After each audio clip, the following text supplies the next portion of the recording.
অন্ধকার ছিল, অন্ধকারে কিছু জায়গায় যেত না পাশের লোককে। সেই জায়গাটা যে এত সুন্দর হয়ে গেছে। আমরা যখন 2011-তে যখন আমরা আচ্ছা কোথায় এসে আচ্ছা বালুদা আসছে এবার। আমরা যখন 2011-য় ওই 34 বছরের একটা মহিরুহ বড় গাছ ছিল, বিশাল গাছ, শেকড় নিয়ে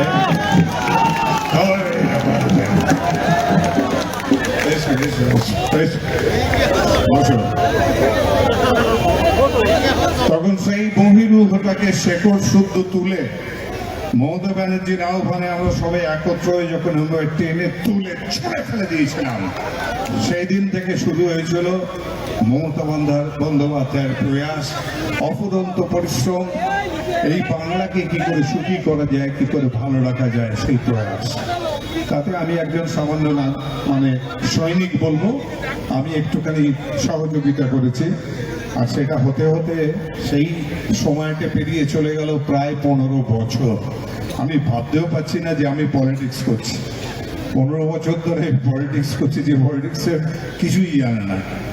কিন্তু আমার যেটা মনে হয়, পলিটিক্স আসলে কিছু না, বা রাজনীতি কিছুই নয়, রাজার নীতি বলে না, রাজার নীতি সেও ফলো করছে না। আমি ওইটুকু মনে করি আমি করতে পারি, সেটা হচ্ছে আমি আমার যেটুকু প্রয়াস, যেটুকু ভালোবাসা, আন্তরিকতা এবং কর্তব্য করতে পারি, সেইভাবেই আমি এগিয়ে এসেছি এত বছর ধরে। আর মানুষ আমাকে ভোট দিয়ে রেখে দিয়েছেন, বেঁধে রেখেছেন বারাসাতে। আমার ভালো লাগে ভাবতে, মানুষের এত ভালোবাসা আমি পেয়েছি। আমি একজন অভিনেতা হিসেবে নিশ্চয়ই এত বছর পেয়েছি, কিন্তু তার সঙ্গে যখন তাদের সামনে এসে গেলাম, কাছে এসে গেলাম, যেমন এখন দেখছেন পর্দা ছেড়ে, তখন সেইটাও যে এত সুন্দর হবে, এত ভালো হবে, ভালোবাসায় ভরে যাবে আমি ভাবিনি।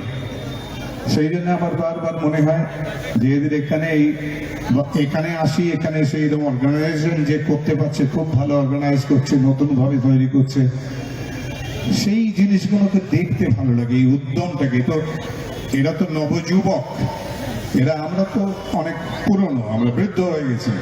এবার আমরা তাদের হাতে তুলে দিতে চাই এই ভার। সেটা অভিষেক ভীষণভাবে পছন্দ করেন এবং তিনি চাইছেন। অভিষেক ব্যানার্জির এই প্রয়াসের সঙ্গে আমি আছি। তাকে বলেছি যে এইভাবে এগিয়ে যাও তুমি, আর আমরা যেন নতুন একটা বাংলা তৈরি করতে পারি, যেটা ভারতবর্ষের সেরা, শ্রেষ্ঠ যেন হতে পারে, সব দিক থেকে হতে পারে। অনেক বিভাগে আমরা সেন্ট্রাল গভর্নমেন্টের খাতা কলমে আমরা কিন্তু সেরা। যে জিনিস বলবেন, আমাদের শিল্পের দিক থেকে, ছোট শিল্পের দিক থেকে, ক্ষুদ্র শিল্পের দিক থেকে আমরা সেরা।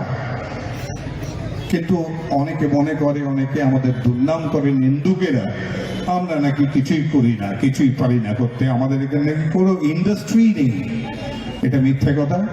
এটা কিন্তু গভর্নমেন্ট রিপোর্ট বলে না, সেন্ট্রাল গভর্নমেন্ট রিপোর্টও বলে না।